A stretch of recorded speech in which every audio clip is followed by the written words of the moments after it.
Frères et sœurs, aujourd'hui 12 avril 2026, l'Église fête la Divine Miséricorde. C'est un dimanche de la Divine Miséricorde. Si je ne vois pas, si je ne touche pas, je ne croirai pas. Voilà ce que Thomas dit dans l'Évangile. Il n'était pas là lorsque Jésus est apparu à ses disciples. Ne jugez pas Thomas. Avant de le juger trop vite, reconnaissons-nous en lui. Combien de fois avons-nous dit dans notre cœur ou à voix basse, Seigneur, si tu existais vraiment, pourquoi cette épreuve? Pourquoi cette maladie? Pourquoi ce silence quand je crie vers toi dans mon angoisse? Oui, nous sommes souvent ce Thomas, derrière les portes closes, celles de nos peurs, de nos lassitudes, de nos doutes. Et c'est précisément là que Jésus vient. Dans l'Évangile, les apôtres sont enfermés par peur.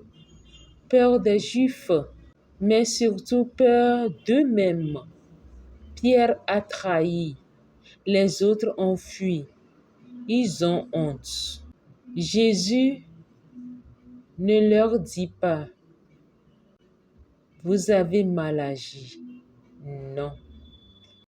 Il traverse le mur de la peur. Il se tient au milieu et il souffle. La paix soit avec vous. Cette paix, frères et sœurs, n'est pas une simple tranquillité. C'est Jésus lui-même. C'est le pardon avant même la demande. C'est l'amour qui ne trompe pas nos chutes. C'est l'amour qui ne compte pas nos chutes. Jésus vient vers nous aujourd'hui avec nos portes closes, mariage qui vacille, enfants qui s'éloignent, la solitude qui pèse, le remords qui ne passe pas. Il traverse tout cela et il dit, la paix soit avec vous. 8 jours plus tard, Thomas est là. Jésus revient spécialement pour lui. Il ne lui dit pas, tu es un incrédule. Il lui dit, avance ton doigt, vois mes mains, mets ta main dans mon côté.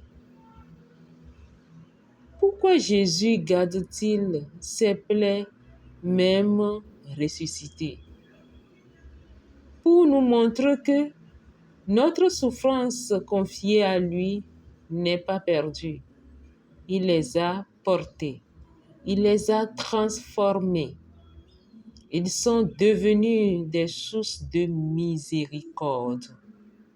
Alors Thomas tombe à genoux. Il ne dit pas « j'ai compris ». Par contre, il dit « mon Seigneur et mon Dieu ». C'est la plus belle profession de foi de l'Évangile. Et elle naît d'un doute, d'un homme qui a osé dire « je ne crois pas ». Parfois, frères et sœurs, il est plus sain de dire honnêtement que je ne crois pas que de faire semblant de croire. Parce que Dieu préfère un cœur vrai qu'une bouche pieuse. Jésus se tourne alors vers nous. Heureux ceux qui croient sans avoir vu. C'est vous, vous qui priez le soir sans voir la lumière, vous qui servez dans l'ombre, vous qui donnez sans recevoir, qui espérez contre toute espérance. Saint Pierre nous le rappelle dans la deuxième lecture. Votre foi est plus précieuse que l'or. Non pas parce qu'elle est parfaite, mais parce qu'elle est éprouvée, parce qu'elle tient debout au milieu des tempêtes. Et regardez la première lecture.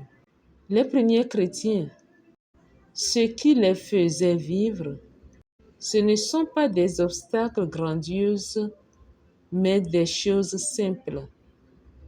Écoutez la parole, la fraction du pain, la prière commune et le partage. Ils avaient tout en commun parce qu'ils avaient découvert un trésor plus grand que tout. Frères et sœurs, je voudrais nous poser une question. Quelle est la porte close que vous n'osez pas encore ouvrir à Jésus? Un pardon que vous refusez? Une blessure que vous cachez? Un péché dont vous croyez qu'il est trop lourd? Jésus passe au milieu de cette église aujourd'hui. Jésus passe au milieu de cette assemblée aujourd'hui. Jésus passe au milieu de ta famille.